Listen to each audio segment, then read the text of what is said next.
हर हर महादेव। सभी को गुरुवार व्रत करने से बृहस्पति देवता प्रसन्न होते हैं। यह व्रत अत्यंत फलदायी है। अग्नि पुराण के अनुसार अनुराधा नक्षत्र युक्त गुरुवार से आरंभ करके 7 गुरुवार व्रत करने से बृहस्पति ग्रह की हर पीड़ा से मुक्ति मिलती है। आइए चलिए जानते हैं बृहस्पतिवार व्रत कथा के बारे में। भारतवर्ष में एक प्रतापी और दानी राजा राज्य करता था। वह नित्य गरीबों और ब्राह्मणों की सहायता करता था। यह बात उसकी रानी को अच्छी नहीं लगती थी। वह ना ही गरीबों को दान देती, ना ही भगवान की पूजा करती थी और राजा को भी दान देने से मना किया करती थी। एक दिन राजा शिकार खेलने वन को गए हुए थे तो रानी महल में अकेली थी। उसी समय बृहस्पति देव साधु वेश में राजा के महल में भिक्षा के लिए गए और भिक्षा मांगी।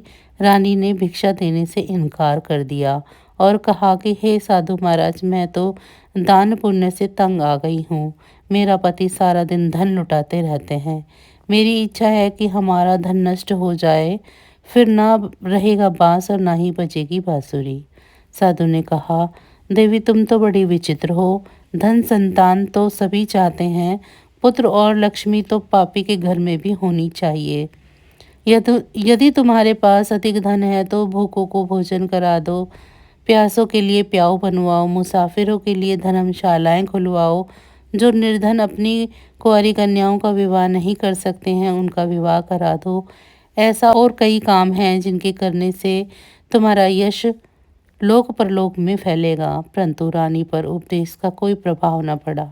वह बोली, महाराज आप मुझे कुछ न समझाए। मैं ऐसा धन नहीं चाहती जो हर जगह बांटती फिरूं। साधु ने उत्तर दिया, यदि तुम्हारी ऐसी ही इच्छा है तो तथास्तु।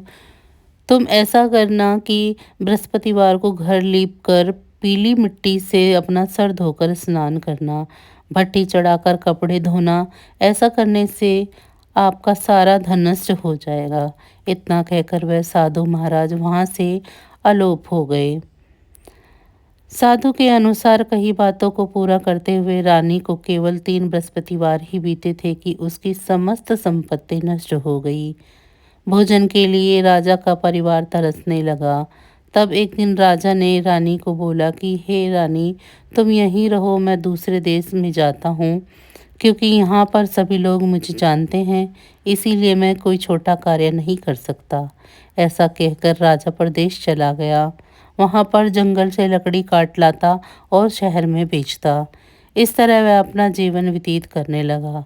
इधर राजा के प्रदेश जाते ही रानी और दासी दुखी रहने लगी। एक बार जब रानी और दासी को 7 दिन तक भोजन के बिना रहना पड़ा तो रानी ने अपनी दासी से कहा, हे दासी, पास ही के नगर में मेरी बहन रहती है, वह बड़ी धनवान है, तो उसके पास जाकर कुछ ले आ, ताकि थोड़ी बहुत गुजर बसर हो जाए। दासी रानी की बहन के पास गई। उस दिन गुरुवार था और रानी की बहन उस समय गुरुवार व्रत की कथा सुन रही थी। दासी ने रानी की बहन को अपनी रानी का संदेश दिया, लेकिन रानी की बड़ी बहन ने कोई उत्तर नहीं दिया। जब दासी को रानी की बहन से कोई उत्तर नहीं मिला तो वह बहुत दुखी हुई और उसे क्रोध भी आया। दासी ने वापस आकर रानी को सारी बात बता दी। यह सुनकर रानी ने अपने भाग्य को कोसा। उधर रानी की बहन ने सोचा कि मेरी बहन की दासी आई थी, परंतु मैं उससे नहीं बोली, इससे तो वह बहुत दुखी हुई होगी। कथा सुनकर और पूजन समाप्त करके वह अपनी बहन के घर आई और कहने लगी, हे बहन, मैं बृहस्पतिवार का व्रत कर रही थी, तुम्हारी दासी मेरे घर में आई, परंतु उस समय जब तक कथा होती है तब तक ना तो उठते हैं और ना ही बोलते हैं, इसीलिए मैं नहीं बोली। कहो क्यों दासी गई थी? रानी बोली, बहन तुमसे क्या छुपाऊं, हमारे घर में खाने तक को अनाज नहीं था। ऐसा कहते कहते रानी की आंखें भर आई। उसने दासी समेत पिछले 7 दिनों से भूखे रहने तक की बात अपनी बहन को विस्तार पूर्वक सुना दी। रानी की बहन बोली, देखो बहन, भगवान बृहस्पति देव सबकी मनोकामना को पूर्ण करते हैं। देखो शायद तुम्हारे घर में अनाज रखा हो। पहले तो रानी को विश्वास नहीं हुआ, पर बहन के आग्रह पर उसने अपनी दासी को अंदर भेजा तो सचमुच अनाज से भरा एक घड़ा मिल गया। यह देखकर दासी को बड़ी हैरानी हुई।